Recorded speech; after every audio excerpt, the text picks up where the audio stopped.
channel. Robert Kesakos is your usual suspect. Welcome back to yet another live broadcast on your favorite football updates channel. It's 28 minutes past the hour of 9 p.m. that we do come to you live from Kampala, Uganda. To once again digest the latest and more from the world of football. Of course, AFCON continues. We've had some results, credible results. The likes of Algeria beating up against Equatorial Guinea by 3-1, while Burkina Faso got the better of Sudan in a 2-0 victory in the two early kickoffs. As we wrap up the group stages with 2 games still left to play.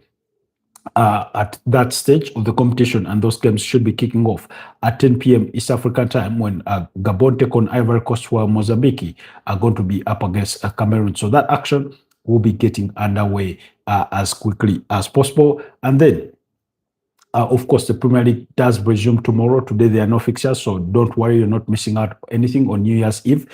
Instead, you'll have games on New Year's in that regard. So we'll be digesting, of course, transfers, speculation.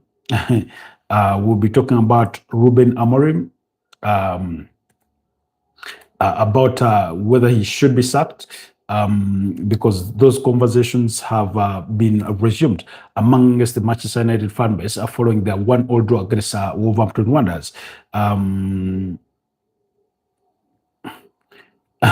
So really, we'll be attempting to answer those as we go on in as far as this particular broadcast is concerned. So allow me have our audios tested, make sure everything does check out before we proceed any further in the context of this evening's conversation. But I do hope that you're enjoying your final day of 2025. For me, it's come with very, very unkind news. Okay, not unkind news, but very unfortunate news, depending on which way you look at it. I'm not at liberty to go into the details of those particulars of that. But, you know, it is life. It's never a straight, life is never as straight as an arrow. Sometimes you're going to have to, you know, come up against the misfortunes and the bad omens of life as it does present itself. So it is what it is. We can only hope that in whatever we do, we keep striving for better, and yeah, that we will eventually make it to the top or the creme de la creme in our respective hustles. So, okay.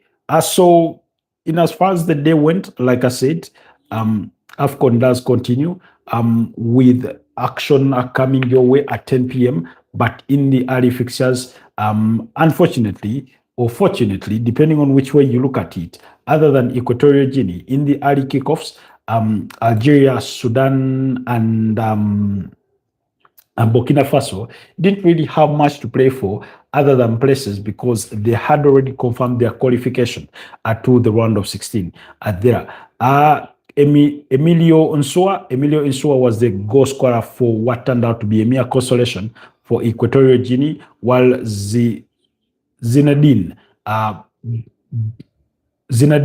Baldia and Fares Chaibi, as well as Ibrahim Maza, were the goal scorers there in the 19th minute, 25th minute, and 32nd minutes, respectively. It was quite a scintillating first half there for Algeria there, who are looking to, you know, win the competition of, you know, the last one it in 2019 and have not won it since then. It then went on to go to Senegal. After that, it went to Ivory Coast, and now we are waiting who will be the next champion of Africa 2025 before we head into the 2027 edition, after which we'll subsequently play a 2028 edition before the format changes to a 4-year gap. And we spoke to we spoke to that effect of the new changes of the AFCON to putting it to a 4-year gap.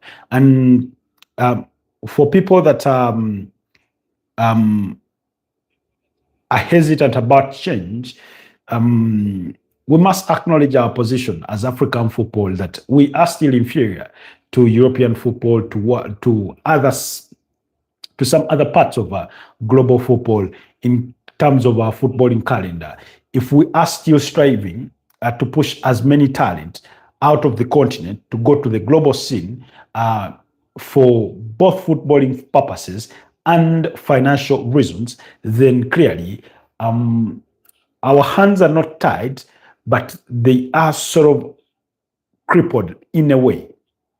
They're sort of a bit handicapped in a way. That's how I want to look at it, because if, let's say, you have 10 players out of Nigeria playing in the Premier League, and those eventually form your gist of the national team, it's a good thing because the Premier League is more competitive than the domestic league in Nigeria. But beyond that, there's also the financial bit of it, that for whatever the domestic clubs are able to pay in whatever part of the continent on the here in Africa, you can bet yourself that even the bottom side in the Premier League can pay it at least 10 times there. Do you like Arsenal? That's Nasogo Eunice Nasogo Eunice. Yes, I do like Arsenal. So thank you so much for asking that question. But thank you so much for joining us. Kindly like the broadcast, but also consider subscribing to the channel if it is your first time here. So really, within that context is how I want to look at things. Anyway, in the other game, Burkina Faso beat up against Sudan by 2-0. Lassina Traore as well as Asen Kouassi were the goal scorers there for Burkina Faso to win that game, which implies that Algeria finished top of the group with 9 points, while Burkina Faso came second with 6 points, while Sudan qualifies as one of the third best placed teams, having finished third in the group with 3 points, while Equatorial Guinea were unable to register a point. The same situation is, I think, we sort of have a similar situation in Group F, where you have 3 teams already sort of qualified. In Ivory Coast, Cameroon, Mozambique, the top 2 in Ivory Coast and Cameroon having 4 points, while Mozambique have 3 points, while Gabon do not have a point. So,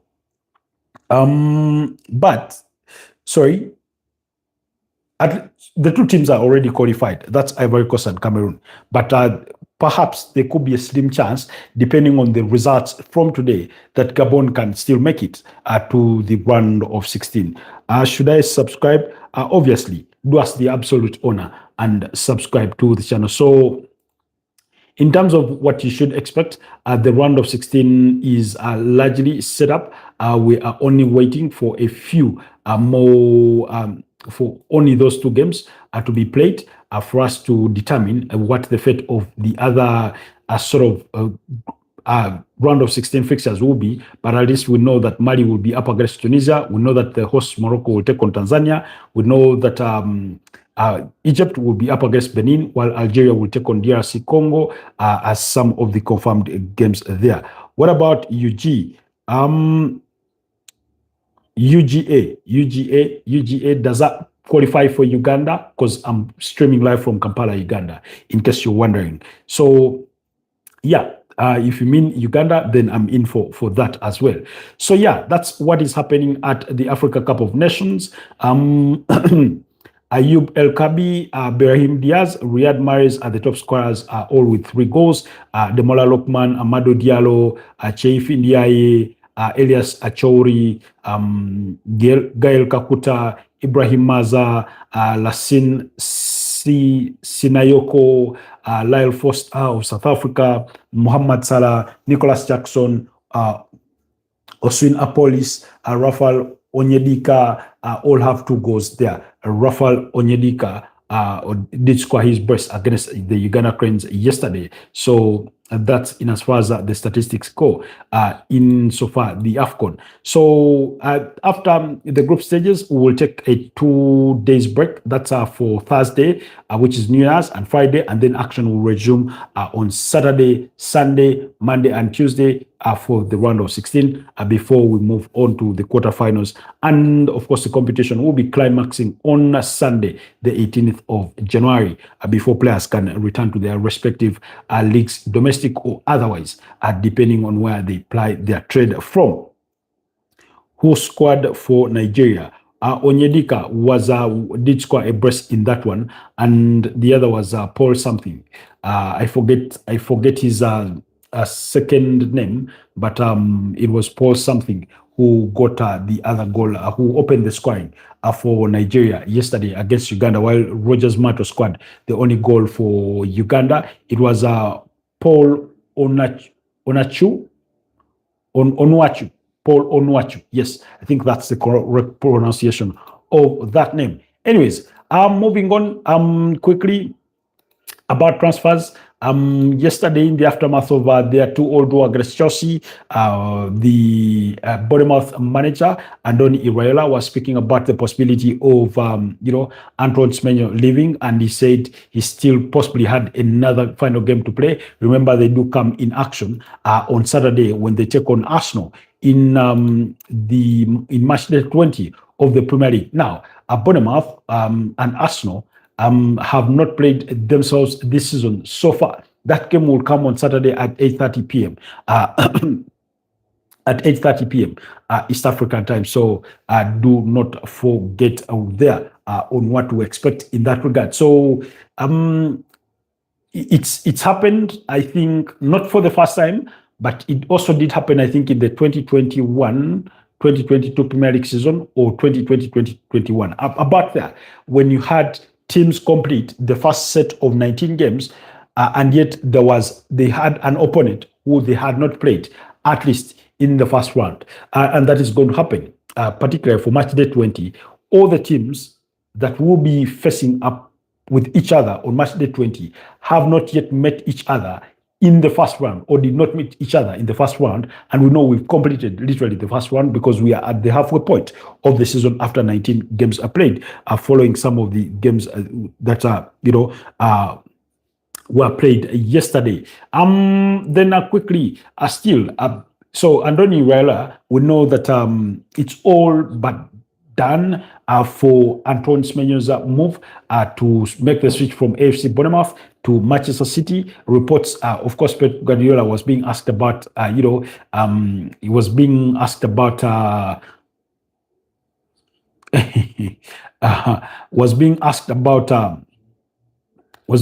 about the possibility of signing Semenyo, and he said, that the January transfer window was not yet open, and he couldn't be more right, because it doesn't open until tomorrow. So he has to be patient and also be careful with his words in regards how he goes about that. We know he can be cagey, but he did critique Sky Sport for oftentimes twisting his words, or in regards to what they show on TV is oftentimes contrary to what he may specifically have said. Then, of course, staying with Pep Guardiola, he says it's a possibility that Jeremy Doku could be back for their fixture against Sunderland at the Stadium of Light. Then he was also asked about whether Oscar Bob and Borussia Dortmund are in talks, and he said you can ask Oscar, not him. Again, being cagey there. When asked about for his one wish in 2026, he said, "Win tomorrow. Simple, expectations are so low at the moment. I think for him." So that's Pep Guardiola ahead of their fixture tomorrow.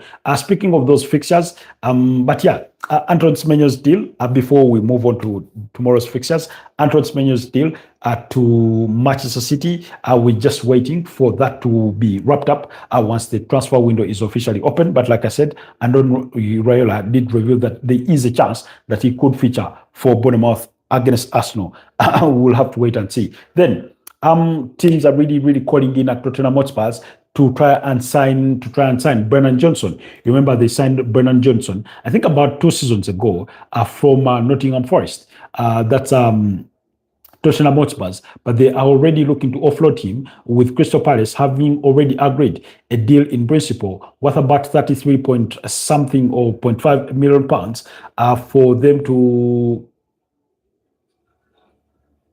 to sign Brennan Johnson. And I don't want to, I don't know, he's not found a good amount of playing time under Thomas Frank, whose future itself is in doubt, because he's only registered, I think, 2 victories in their in the Premier League at home this season. So the question marks over him there in regards to what they are capable of doing and what they will be doing in the future. So when it comes to that,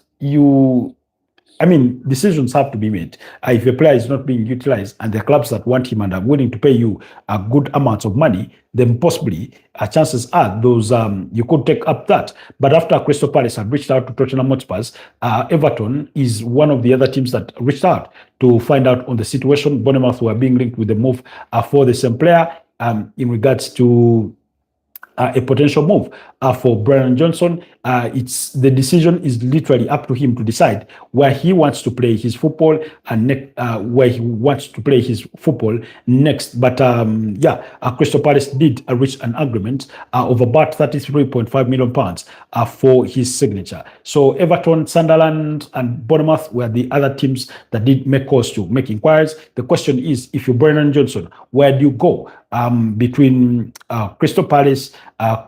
If you go to Crystal Palace, that means you're staying within London. If you go to Bournemouth, you're exiting. But Bournemouth are not a bad team. They have a good manager in Andoni Iraola, although things have not gone really well for them for the last 2 months. That's between November and December. They've not won a single Premier League game. Their last win came in late October, I think, when they beat up against Nottingham Forest by 2-0. Then the question of Everton. Everton have found some bit of stability ever since the return of David Moyes, so it's a good place to be.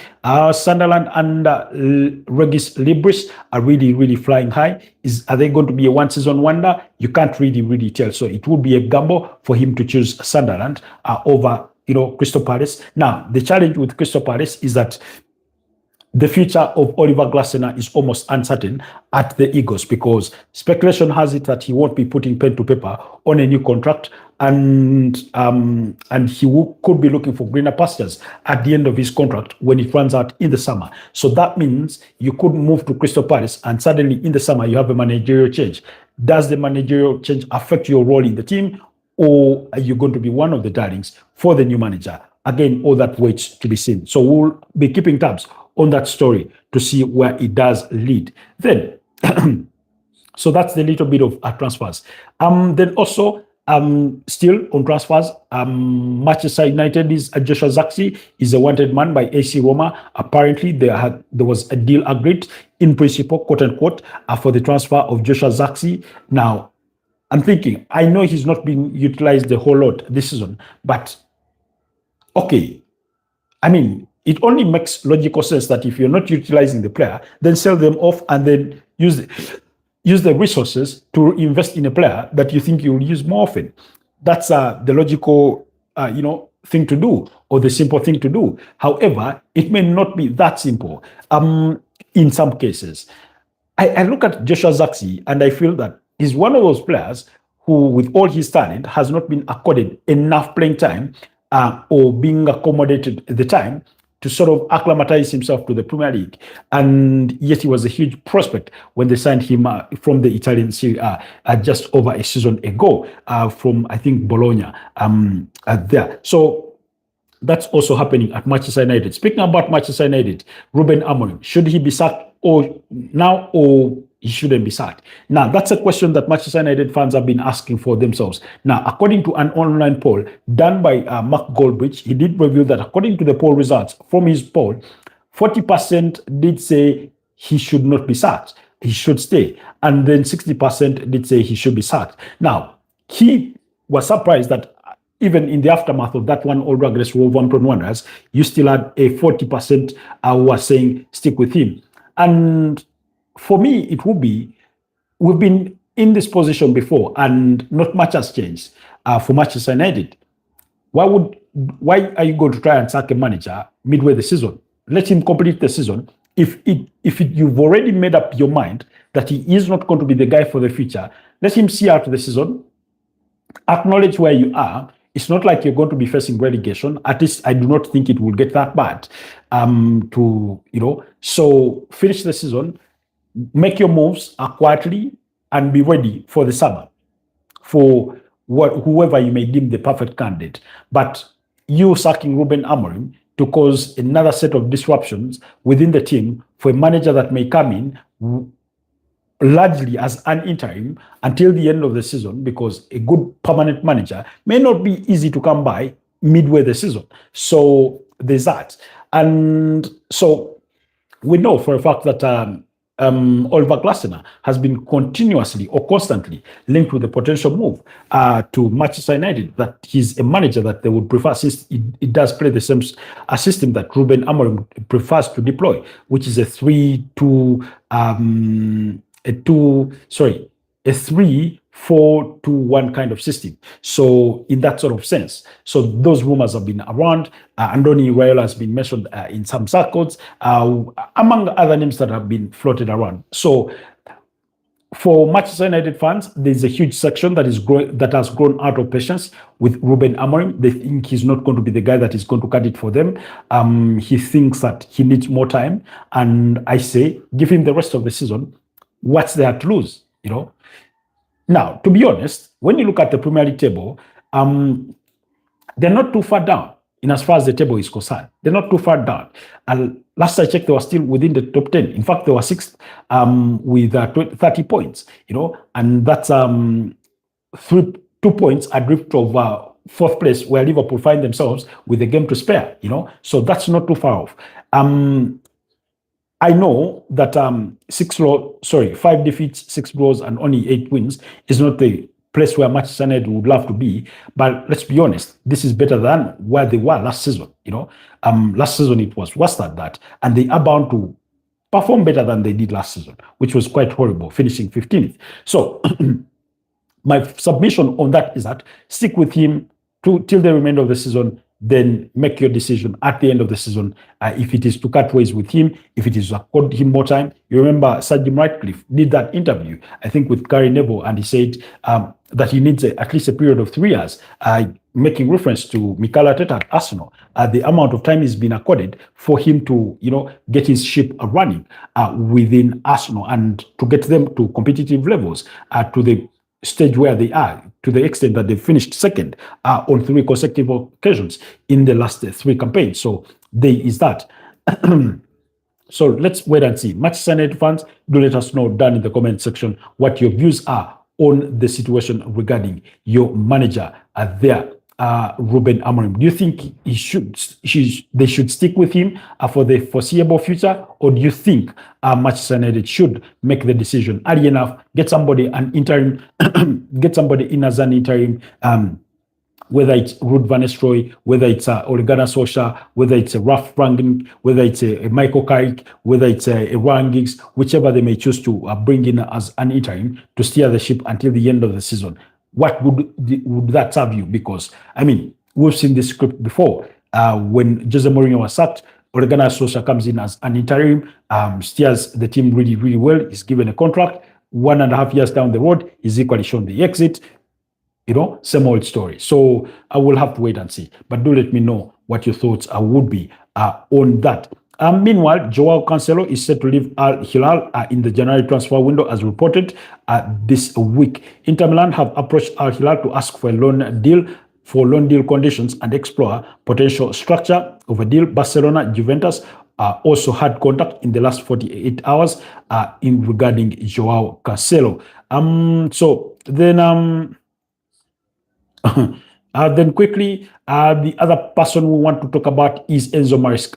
Now, Enzo Maresca's job situation is in tatters. It's a bit of a test situation, and this is according to Fabrizio Romano, who says Enzo Maresca's future is under discussion at Chelsea. Test situation without doubts, intensifying. Club and manager assessing the recent results and general situation. Now, Chelsea have only won one game since their draw against Arsenal. They only managed to beat up against, Everton by 2 goals to 0.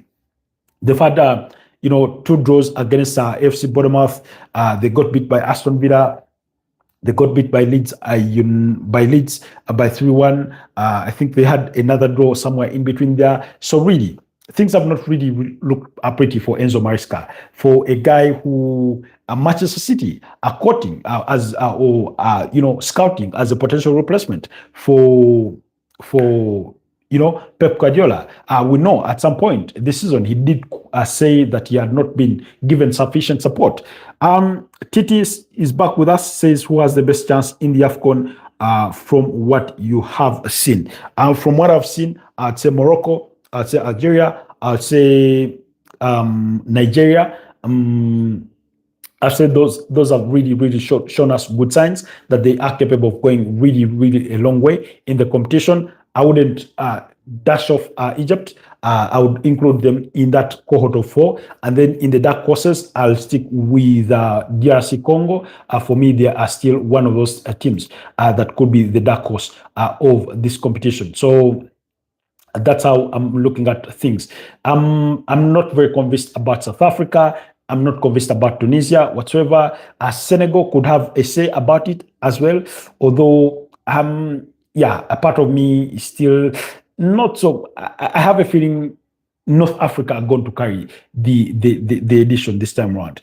Morocco versus Algeria would be very interesting. It would be like Uganda back Rwanda.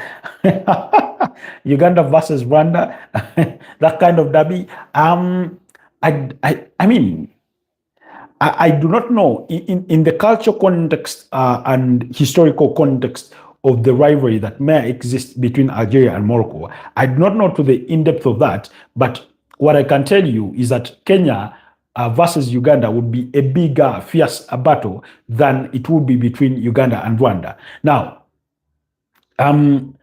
Rwanda is like a short person who is always quick to assume that he is being undermined or being disrespected by the people around him, because they're a small country, so they have that short person mentality, And then when it comes to Kenya versus Uganda, a bit of bitter taste on our tongues is. They had nothing to play for. I think the year was 2010 or 2011 for the qualifiers of the AFCON when they forced us in a goalless draw, I think, at Nambole and denied us the opportunity to qualify for AFCON. So we still have a bone to pick with them. And maybe that's why, for me, it would be a bigger battle between Uganda and Kenya. But I understand in the footballing perspective why a final between Morocco and Algeria will be really exciting. I mean, even if it were Morocco versus Senegal, even if it were Morocco versus DRC Congo, even if it were Morocco versus Egypt, or the reverse of any of those, I think it would still really be a great final. Have I been entertained? Yes. Is it better than the last edition? I've not felt that on my part. I still have a feeling that Ivory Coast edition of the AFCON had a little bit of a kind of different element to it, even with despite all the goals that we've watched so far in this tournament. There have been a couple of 3-0 and 3-1 victories so far, including a 2-3-2 wins for South Africa against Zimbabwe, for Nigeria against Tunisia, very entertaining fixtures. So, and then another for a 3-2 victory for Mozambique against Gabon, very exciting matches or high-scoring matches in there. So, but I don't know. Maybe from the round of 16, things are going to really steam up and we'll get the better. Treasure Matovo says Uganda. Well, in the context, if you're joining us from Uganda, it's a pleasure to have you. I'm also streaming live from Kampala, Uganda, but it's good to have you. In the context of the AFCON, Uganda was already sent packing following that 3-1 defeat at the hands of Nigeria. We did not do anything to deserve to be at the next stage. We couldn't garner 2 points that saw Tanzania advance to the round of 16 where they will be facing off with the hosts, Morocco, in that context. But thank you so much, guys, for that feedback. So anyways, back to the conversation regarding Enzo Maresca. So Enzo Maresca did voice his concerns to say he feels he's not been supported enough. Now, I do not know for a manager who was backed with 250 million quid to sign Liam Delap, Joao Pedro, Jamie Gittens, Alejandro Garnacho, who else? There's another player whose name keeps eluding me. In terms of blustering or fostering their attack, I would say if that is not backing you, then I don't know what will be. I don't know what will be. Jorel Hato was brought in. He's the one who said that signing a goalkeeper was not a do or die. It wasn't a top priority when they were pursuing a deal for Mike Maignan, the French goalkeeper who plays for AC Milan. Then reports have indicated that he wants an elite striker. Now, if he wants an elite striker, I do not know why they chose to go for Joao Pedro and Liam Delap and did not go for Alexander Isak, Hugo Ekitike, Benjamin Sesko, Victor Gyökeres, or whichever. We know they were interested in signing Emmanuel Emega or any other that their eyes could have caught attention for, really, in that sort of sense. So I do not know. I do not buy into the idea that a Chelsea manager in the last 2 or 3 years has not been backed. Now, my challenge with Chelsea is that possibly they did deploy a more Tony Trump is asking that a famous question by Simon Kagwanjala, the Ugandan journalist who works for Next Media, who asked Pepe Onzima, are you gay? Why are you gay? No, I'm not gay. but I understand the banter behind that. So I'm not. Anyways, so I do not think maybe a manager could question the model in the context of this, because what I have felt over the last 3 years is that Chelsea have identified good young players and signed them and told the manager, use that kind of player. The way you see the William Estavos next season, next summer, what's his name? Jovan Quenda is going to be arriving from Sporting CP. The way you have the likes of Dario Esogo, Andre Santos, those kinds of players, the kind of model that Real Madrid tend to deploy. They go identify good players, sign them, and it is you up to the manager to get the best out of them. Now, has Enzo Maresca had an input? He cannot tell us that he's not had an input in the summer recruits that they made. Jeril Hato, like we mentioned, Gittens, Garnacho, Liam Delap, Joao Pedro. They spent all that money to bolster their attack, and yet they've not looked much improved from what they were last season. In any case, could they be worse than they were last season? Possibly, So the results from Chelsea have been far from convincing. And yesterday, when we were looking at their upcoming fixtures, I did say that they do have some big games to concern themselves with, starting with Manchester City on Sunday.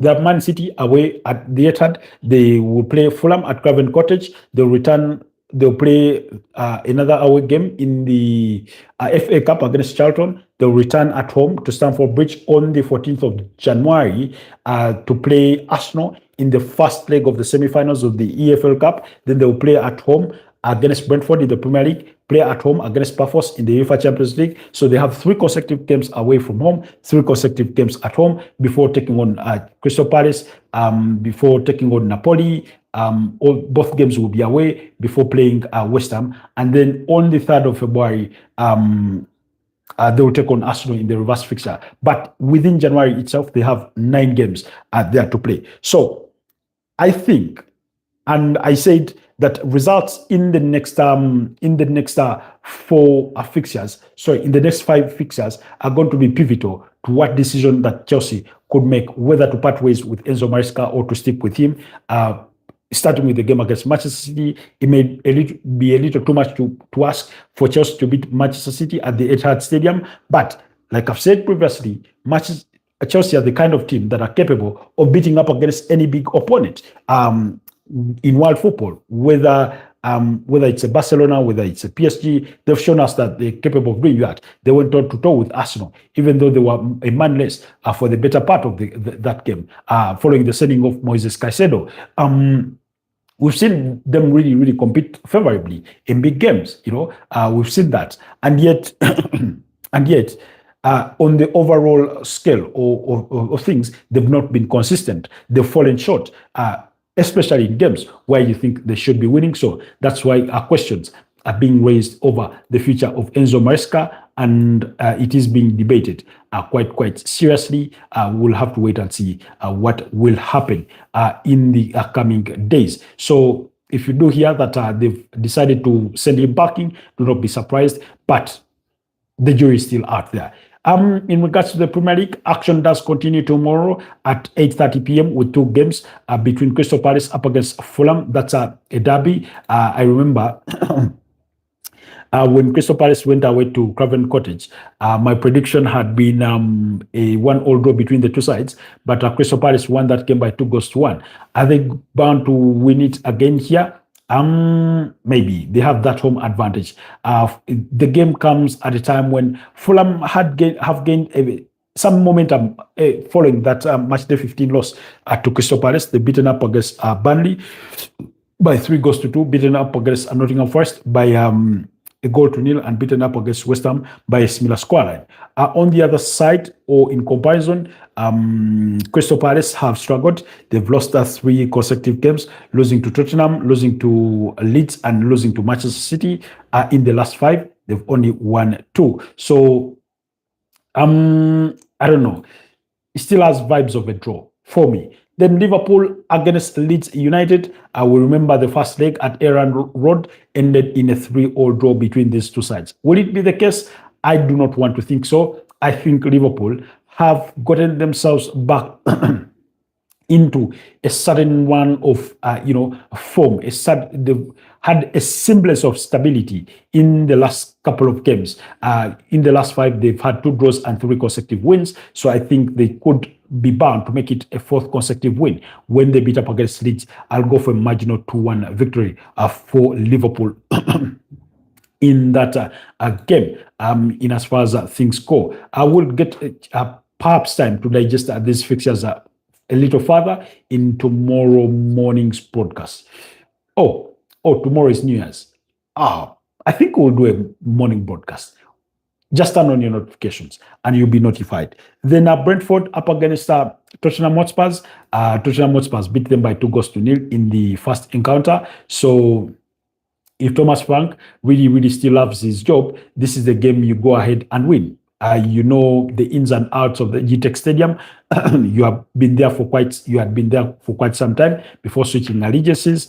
Go and get the better of Keith Andrews, even though it's a home game where Brentford tend to perform really well at home, even against the big boys. I think it's only Man City that beat them by 0-0 amongst the big boys that went to the GTEC Stadium. But they beat Manchester United, they beat Liverpool, they beat Newcastle in that run of games. So yeah, but I don't know. It's really difficult to predict Brentford games lately, because they too can surprise you with a performance. For example, in their last outing, they beat up against Bournemouth by 4-1. So 2 victories on the spin.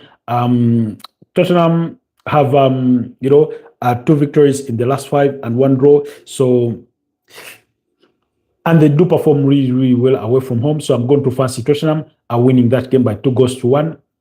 Will be my prediction. And then the other game, that game will kick off at 11 p.m. So we'll be keeping tabs on it tomorrow. Then Manchester City playing away to Sunderland. Sunderland and Arsenal are the only teams that are yet to lose a game in the Premier League at home this season. So is that trend going to continue for Sunderland, or are they bound to suffer their first defeat of the season at the Stadium of Light? In a quick fire, I would say to the affirmative that Manchester City will inflict on them their first home defeat in the Premier League this season. I remember Manchester City blowing them away in a 3-0 thumping in the first leg at a time when they had looked good, following draws against Arsenal, draws against Liverpool, and yet they still blew them away. Sunderland have struggled for form a bit. They've only won 1 game in the last 5. That was against Newcastle in the Tanware Derby. They've had 3 draws against Liverpool, Brighton, and Leeds. And then, of course, they lost to Manchester City, while Manchester City, on a winning streak of 6 consecutive games, they are bound to make it 7, in my opinion. I mean, they're just too good. They are just too good at the moment. So there's an expectation that Jeremy Doku could make a return in this one, following a spell out on injury. Lodri is back. Maybe he can play a few minutes. So That's according to Pep Guardiola. So do not be surprised if you see Rodrigo Cascante in that game. Meanwhile, Sunderland is star defender, shot 5. That's a Ballard. Will be out of this one, so he will be a huge miss for Sunderland. For Regis Libris's men are there when they entertain Manchester City. So he's been ruled out of the New Year's fixture against Manchester City there with a thigh, with an injury there. This is Mustafa. Mustafa is asking, are you Koulibaly? No, I'm not Kalidou or Koulibaly, in case you're drawing the resemblance. But thank you so much for joining the broadcast. Anyway, so those are the fixtures that will be coming your way in as far as the Premier League is concerned for the remainder of match day 19 in the Premier League. So do not miss out on that. Of course, the fixture will still come too early for the likes of Habib Diarra, Chemsden, Telabi, Noah Sadiki, Arthur Masuaku, who are all away for AFCON. So do not expect to see them in action. Just expect to see Granit Xhaka to find a way to lead his team out and see if they can gain a point against Manchester City. The Arsenal fan in me would love a draw, at least in that game, but I have a feeling that Manchester City will prove to be too strong at the end of the day for the Sunderland side, and I'm going to go for a 2-1 victory for Manchester City. I think it could be a bit close, but Manchester City will still come out on top in as far as that fixture is concerned, because even if you are to look at the historical statistics, in as far as the last 5 are concerned, Sunderland do not have a single win or victory, or actually, they've only scored 1 goal against Manchester City. Sorry, 2 goals in the last 5 games. Or in the last 5 meetings between these two sides. So that's how terrible a record Sunderland have against Manchester City. But I'm going to go for a 2-1 victory for Manchester City in that game tomorrow, coming at 11 p.m. Anyways, it's been a pleasure doing this with you for the last 42 minutes, coming on to 43 minutes. Allow me to wrap it up here and wish you a blessed night. Let me go and enjoy the remainder of the action from the Africa Cup of Nations. We'll link up again tomorrow. I'm going to be very, very interested in the game between Gabon, who are already leading, against Ivory Coast by a goal to nil. So that's a game for which I'll have my interest vested in as far as tonight is concerned in that in those fixtures of the AFCON. So yeah, stay blessed, and I'll see you guys next time. Bye-bye for now.